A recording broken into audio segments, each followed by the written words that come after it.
नमस्कार दोस्तों, स्वागत है हमारे इस यूट्यूब चैनल पर। आज हम लोग जो है हिस्ट्री की अगली कड़ी में द्वितीय नगरीय क्रांति और मगध का जो है उत्कर्ष, राइजिंग ऑफ द मगधा, ये देखेंगे।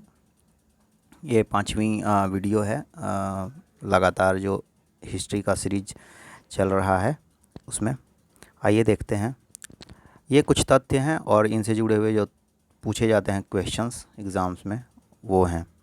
तो आइए देखते हैं, शुरू करते हैं। नगरीय क्रांति शब्द का प्रयोग सर्वप्रथम गार्डन चाइल्ड महोदय ने अपनी पुस्तक द अर्बन रिवॉल्यूशन में किया। तो सबसे पहले नगरीय क्रांति शब्द का प्रयोग कहाँ हुआ? गार्डन चाइल्ड के किताब में, द अर्बन रिवॉल्यूशन में। और प्रथम जो नगरीय क्रांति है वो माना जाता है हड़प्पा कालीन सभ्यता को, क्योंकि नगरों का विकास वहाँ भी हुआ था। और नगरों का जो क्रमिक पतन है वो माना जाता है गुप्त काल को। ठीक है, तो आगे चलते हैं। ईसा पूर्व 6ठी शताब्दी में गंगा यमुना द्वाब में द्वितीय नगरीय क्रांति का आरंभ हुआ। ठीक है, तो जैसा कि आप जानते हैं कि सबसे पहले वैदिक काल में सप्त सिंधु के आसपास में जो है डेवलपमेंट स्टार्ट हुआ। मानव सभ्यता जो है वहाँ डेवलप होना स्टार्ट की भारत में, और धीरे धीरे उत्तर वैदिक आते आते गंगा यमुना के द्वाब के तरफ में वो सभ्यता जो है धीरे धीरे आने लगी।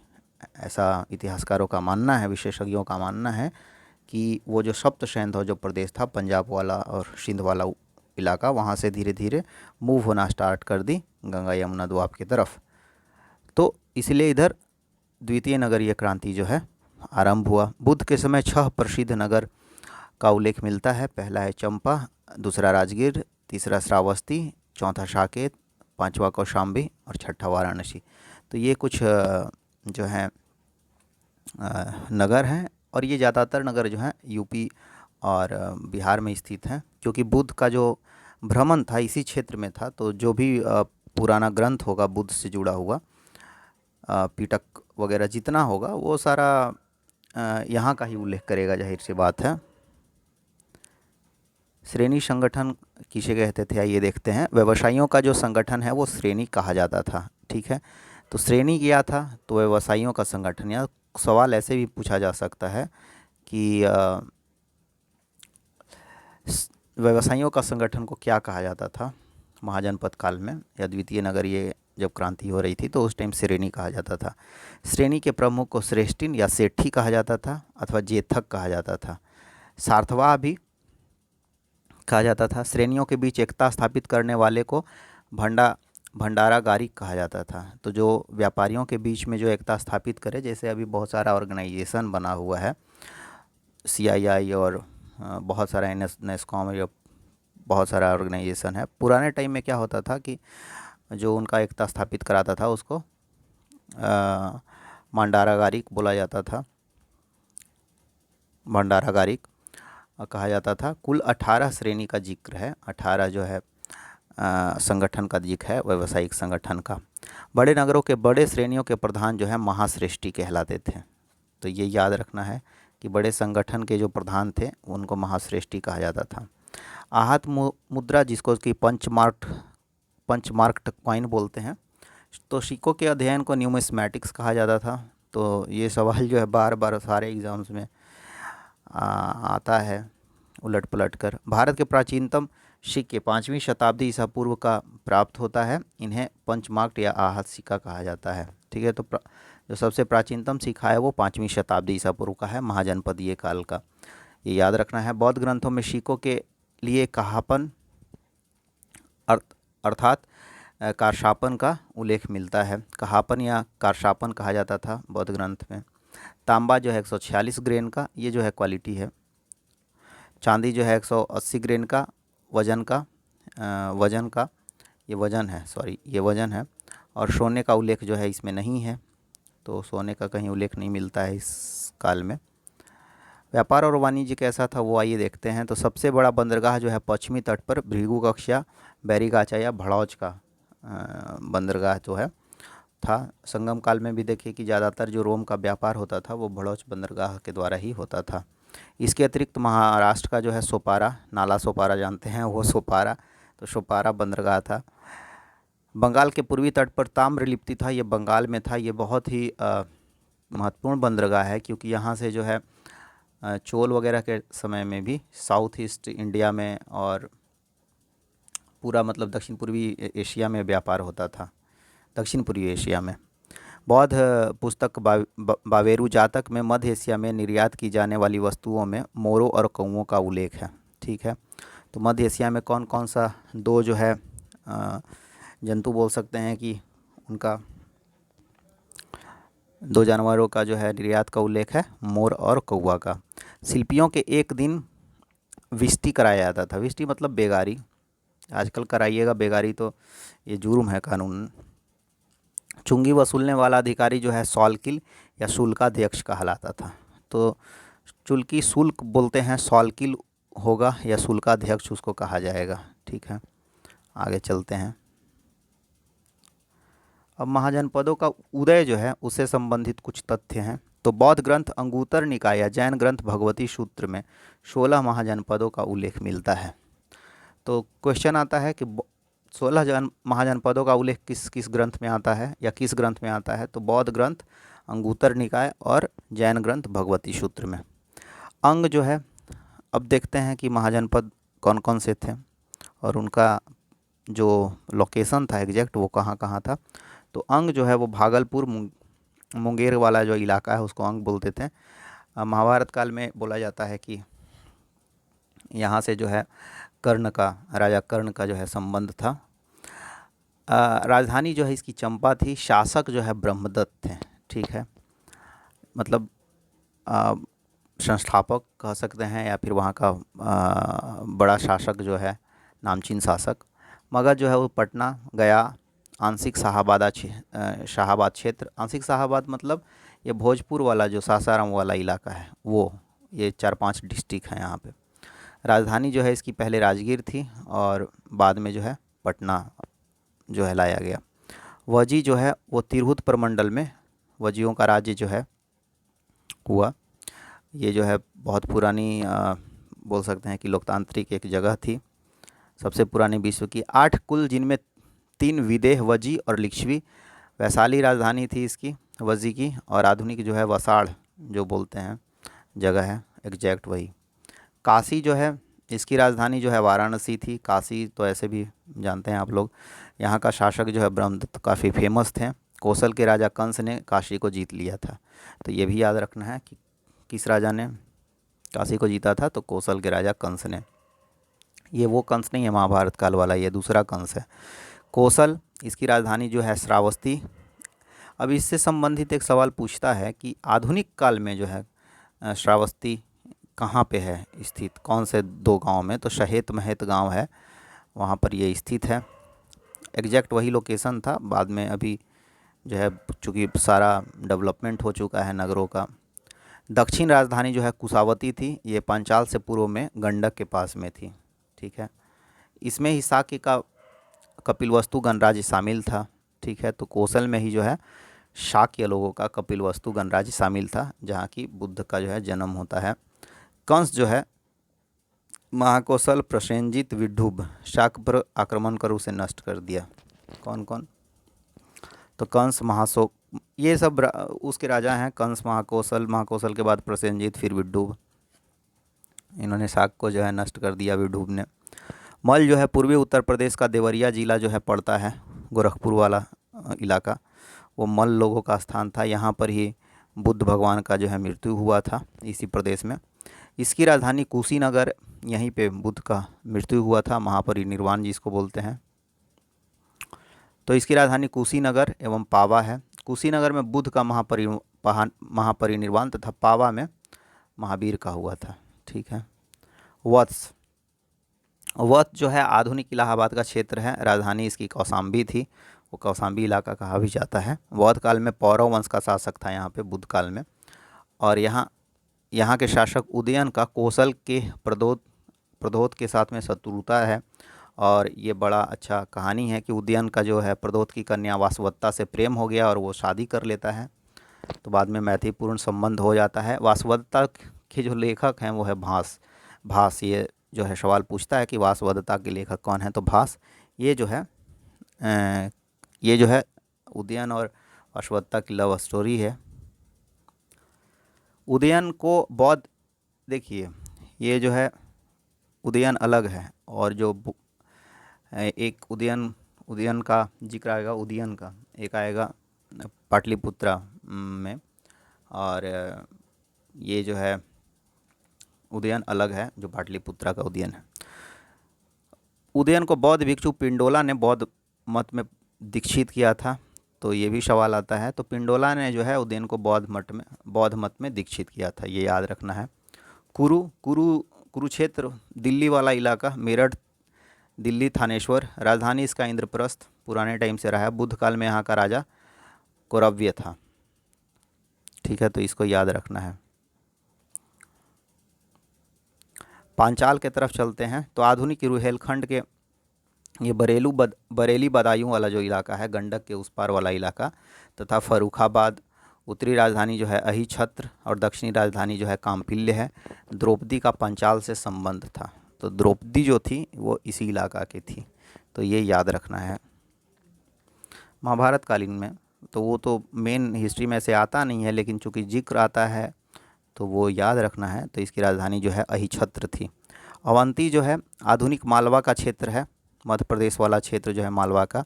उज्जैन और महिष्मती इसकी दो राजधानियाँ थी, तो अवंती की राजधानी उज्जैन और महिष्मती। चंड प्रघोत के पीलिया के लिए बिंबिसार ने जीवक को भेजा था, पीलिया हो गया था चंड प्रघोत जी को, तो उसके इलाज के लिए जीवक गए थे वहाँ पर। ये जीवक जो हैं इन्होंने जो है शिक्षा लिया था तक्षशिला विश्वविद्यालय से। बौद्ध पुरोहित जो है महाकच्चायन ने चंड प्रघोत को बौद्ध बनाया था, तो ये भी याद रखना है कि चंड प्रघोत को बौद्ध की शिक्षा किसने दी थी, तो महाकच्चायन ने। अब आगे चलते हैं, तो आर्य के बाद में नागवंश आता है बिहार में, मतलब मगध एम्पायर में, और वो जो है अवंती को जीत लेता है। तो इनका जो है प्रघोत जी का जो है इनका एरिया को जीत लिया जाता है शिशुनाग के द्वारा में, नागवंशीय जो था वो। सुरसेन की तरफ चलते हैं, ये इलाका है, ये आधुनिक ब्रजमंडल का क्षेत्र है, मथुरा का जो क्षेत्र है सुरसेन, और इसकी राजधानी मथुरा थी। बुद्ध काल में यहाँ का राजा जो है अवंती पुत्र था, ठीक है। चेदी चलते हैं, बुंदेलखंड का इलाका है जो काफ़ी सूखा रहता है आजकल, और वहाँ पर जो है अभी दो नदियों को जो है जोड़ा जा रहा है, केन बेतवा को, ताकि वो इलाका थोड़ा सा जो है वहाँ पर पानी वानी का, सिंचाई का व्यवस्था, इरिगेशन का व्यवस्था कैनल के थ्रू किया जाए। यमुना नदी के किनारे है, राजधानी जो है इसकी सोतीवती थी। चेदी की राजधानी कहाँ थी, सोतीवती, ये बुंदेलखंड का इलाका है। मत्स्य जो है ये जयपुर के आसपास का इलाका, तो आप ऐसे ही याद रख सकते हैं कि राजस्थान के लोग जो हैं बहुत मछली खाते हैं, तो वहाँ पर जो है मत्स्य, ये जयपुर का इलाका है, इसकी राजधानी जो है विराटनगर थी। असमक, देखिए साउथ इंडिया में एकमात्र जो है महाजनपद है वो असमक है, तो इसको पूछता भी है कि दक्षिण भारत में एकमात्र महाजनपद कौन सा था, तो ये असमक है। और यहाँ के बारे में कहानी है कि जब बाहर से हमलावर एक बार यहाँ आए थे, तो यहाँ के महिलाओं ने जो है अस्त्र शस्त्र उठाकर युद्ध किया था यूनानियों से, या फिर शकों से आई थिंक। गोदावरी नदी जो है आंध्र प्रदेश, इसके आसपास का इलाका जो है असमक का क्षेत्र था। राजधानी इसका पोतना और पोटल था, ठीक है। अब गांधार के तरफ चलते हैं, अफ़गानिस्तान का जो इलाका है, आधुनिक पेशावर तथा रावलपिंडी का इलाका। राजधानी इसकी जो है तक्षशिला है, जहाँ पे विश्वविद्यालय था। इसकी स्थापना भरत का पुत्र तक्ष ने किया था। और दूसरी जो राजधानी है पुष्पकलावती। गांधार में बुद्ध के समय पुष्कर शारीन राज करता था, तो बुद्ध के समय गांधार का राजा कौन सा था, तो पुष्कर शारीन, ठीक है, तो ये याद रखना है। कंबोज, ये आधुनिक जो रावलपिंडी, आप समझ लीजिए कि इस्लामाबाद के ऊपर वाला जो इलाका है उसके आसपास का इलाका आधुनिक जो है, आधुनिक तौर पे। और कश्मीर का जो है उत्तर पूर्वी जो है वो इलाका कंबोज है, आधुनिक रावलपिंडी, और उत्तर में राजौरी, हजारा। कौटिल्य ने कंबोज को वार्ता शस्त्रोपजीवी संघ कहा है। वार्ता शस्त्रोपजीवी संघ किसे कहा जाता था, तो कंबोज को। ये कंबोडिया से मिसमैच मत कीजिएगा, ये अलग है वो अलग है। यहाँ पर जो है कृषि, पशुपालन और वाणिज्य का जो है विकास हुआ था। आइए देखते हैं आगे। तो कौटिल्य ने कंबोज को वार्ता शस्त्रोपजीवी संघ कहा है। कृषि, पशुपालन और वाणिज्य इन 16 महाजनपदों में मगध, वत्स, कोसल, अवंती सर्वाधिक शक्तिशाली था।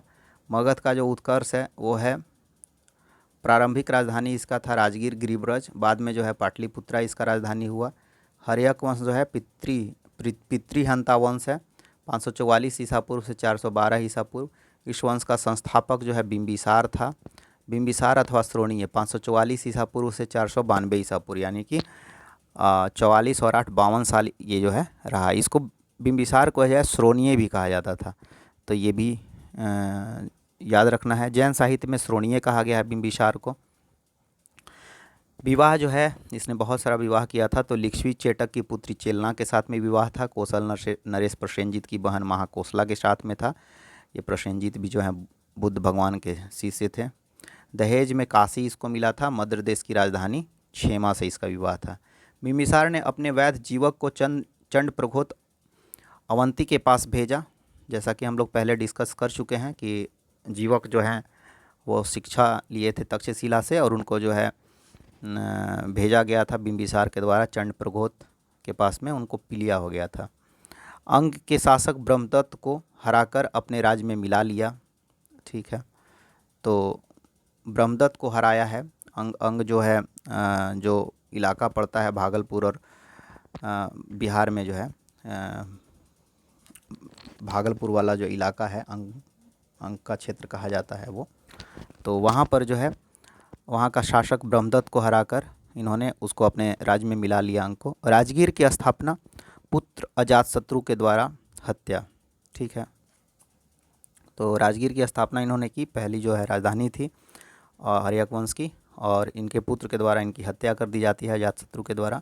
अजातशत्रु जो है 492 ईसा पूर्व से 460 ईसा पूर्व 32 साल तक शासन करते हैं। विजित क्षेत्र कौन कौन से थे, तो कहा जाता कि अजातशत्रु के टाइम में बहुत सारा क्षेत्रों को जीता गया।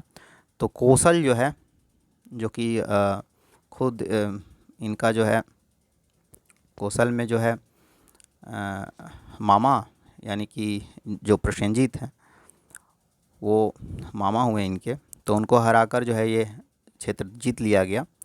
और वजी और लिच्छवी जो है वैशाली वाला क्षेत्र, और मंत्री वत्सकार से सहायता इनको मिला था वजी और लिच्छवी को जीतने के लिए। और अजातशत्रु के टाइम में ही वजी और लिच्छवी को जब जीतना चाहते थे अजातशत्रु, तो गए थे भगवान बुद्ध के पास में, और उन्होंने उनसे कहा था कि हम भाई लक्ष्मी को जो है अपने राज्य में मिलाना चाहते हैं, तो बुद्ध ने उनको उस समय मना किया था। तो अजातशत्रु जो है बुद्ध के समकालीन थे। अब आगे चलते हैं।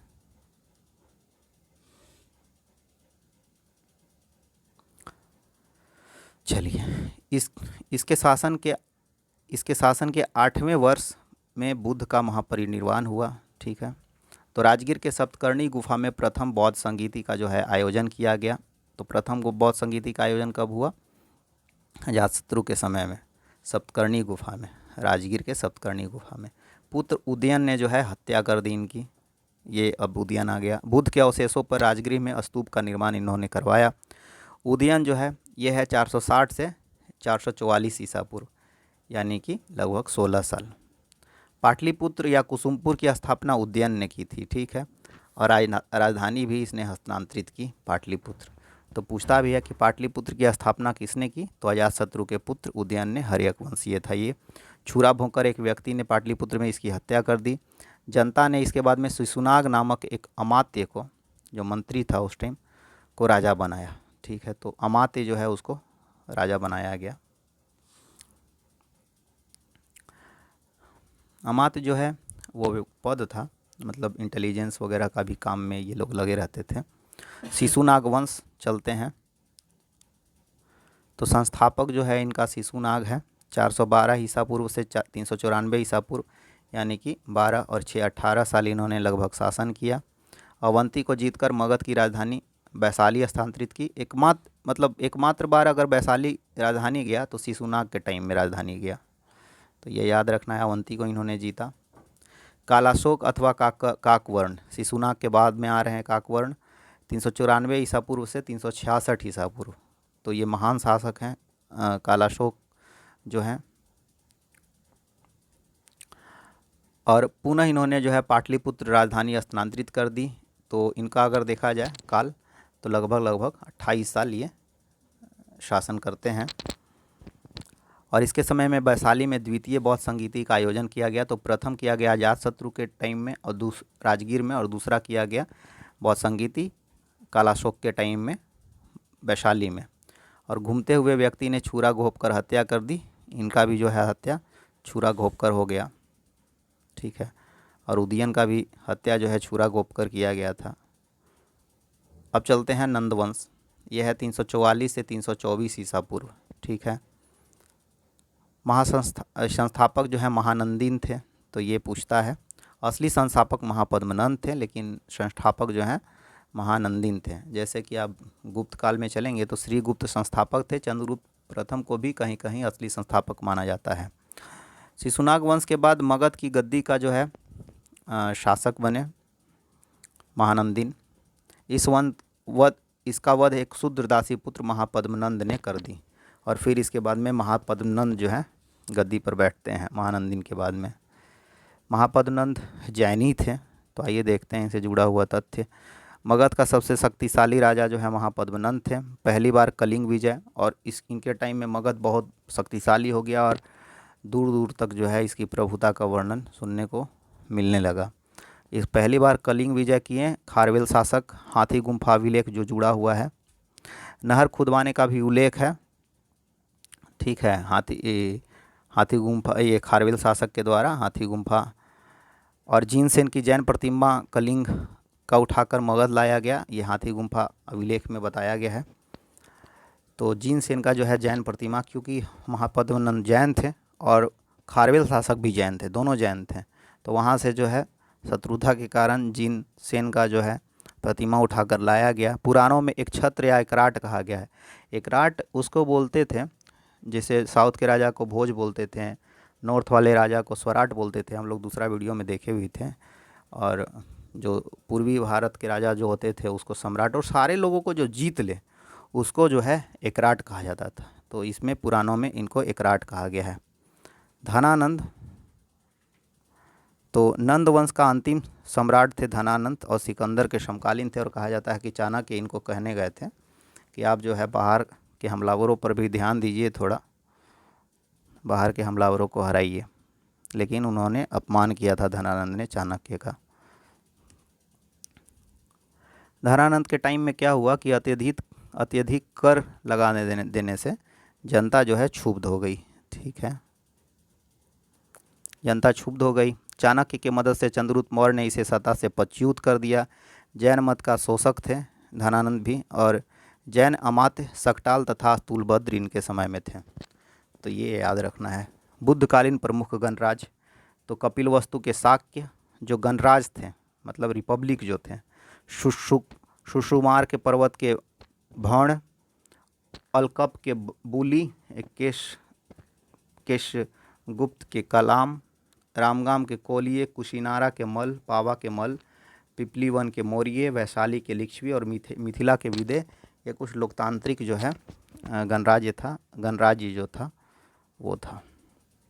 आगे चलते हैं। विदेह आक्रमण, विदेशी आक्रमण चलते हैं, देखते हैं। ईरानी या हखमनी आक्रमण हुआ भारत पे। अवस्था में भारत को जो है अवस्था में भारत को हिंदू, सप्त सिंधु, हप्त हिंदू वगैरह कहा गया है। साइरस द्वितीय ये जो है हमलावर हैं। डेरियस प्रथम भारत के पश्चिमोत्तर प्रांत को जीतकर 20वां प्रांत बनाया। ये जो है प्रथम हमलावर है बाहर से, डेरियस प्रथम, इसको प्रथम हमलावर माना जाता है ईरान के साइड से। तो ये जो है 20वां प्रांत बनाया भारत के पश्चिमोत्तर जो काबुल वाला इलाका है उसको जीतकर। हेरोडोटस ने लिखा कि दारा को 360 टैलेंट स्वर्ण धूलि की आय होती थी, ठीक है। तो इससे जो है दारा को, मतलब वहाँ का जो राजा था उसको 360 टैलेंट स्वर्ण धूलि की आय होती थी। ये उस टाइम का मेजर है। पारसिक संपर्ण के कारण खरोष्टी लिपि का उदय हुआ। और जब अशोक आता है तो अरमाइक और खरोष्टी में वहाँ पर जो है पिलर लगवाता है ताकि वहाँ पे लोगों को पता चल सके। तो खरोष्टी लिपि का जो है प्रभाव भारत में जो उत्पन्न हुआ वो पारसी के कारण हुआ। खरोष्टी में जो है दाएं से बाएं लिखा जाता है, दाएं से बाएं ऐसे।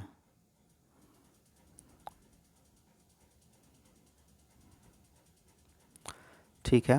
इसके बाद में है फारसी स्वर्ण मुद्रा मुद्रा डेरी कहलाती थी, रजत मुद्रा जो है शिगलोई कहलाती थी। तो फारसी स्वर्ण मुद्रा पूछेगा तो डेरिक, डेरिया से याद रखिएगा, और रजत मुद्रा जो है सिगलोई कहलाती थी। अशोक का शिलालेख जो है हम हखमनी साम्राज्य से प्रेरित था। तो हखमनी साम्राज्य यानी कि ईरानियों का साम्राज्य से प्रेरित था उनका शिलालेख अशोक का। सिकंदर का आक्रमण भी हुआ। यूनान मकदूनिया निवासी 326 ईसा पूर्व भारत पर आक्रमण। व्यास नदी के से आगे नहीं बढ़ सका। इस समय मगध का शासक था धनानंद था, और सिकंदर भारत में कुल 19 महीने रहा, यानी कि लगभग 1.5 साल। झेलम वितस्ता का युद्ध जो है सिकंदर ने किया है, पोरस से सामना हुआ उसका, और तक्षशिला के शासक आम्भी ने सिकंदर की मदद की। तो ये पूछा भी जाता है कि किस शासक ने सिकंदर की मदद की, तो तक्षशिला के शासक आम्भी ने सिकंदर की मदद की। पोरस की वीरता के कारण उसका राज्य जो है सिकंदर ने वापस कर दिया और यहाँ से चला गया मकरान होते हुए। मकरान जो नीचे वाला इलाका है, बलूचिस्तान का इलाका, पाकिस्तान का। आक्रमण का प्रभाव क्या हुआ ये भी पूछता है। तो विंसेंट स्मिथ ने लिखा है कि सिकंदर आंधी की तरह आया और चला गया, परंतु भारत जो है अपरिवर्तित रहा, जैसा था वैसा ही रहा। यूनानी मुद्राओं के अनुकरण पर उलूक शैली का सिक्का ढाला गया। अब जो है उलूक शैली का सिक्का आया कहाँ से, तो ये यूनानी मुद्राओं का जो है अनुकरण था, ठीक है, इमिटेशन था, नकल था। सिकंदर द्वारा स्थापित शहर कौन कौन सा है, तो आइए देखते हैं। ये था निकैया, इसको विजयनगर बोलते हैं। बुकेफाल, ये काफ़ी प्रसिद्ध नगर है, झेलम के तट पे है। पूछा भी जाता है कि बुकेफाल कौन से नदी के तट पर स्थापित किया गया था सिकंदर के द्वारा, तो झेलम तट के पास में। काबुल जो है सिंध सिकंदरिया,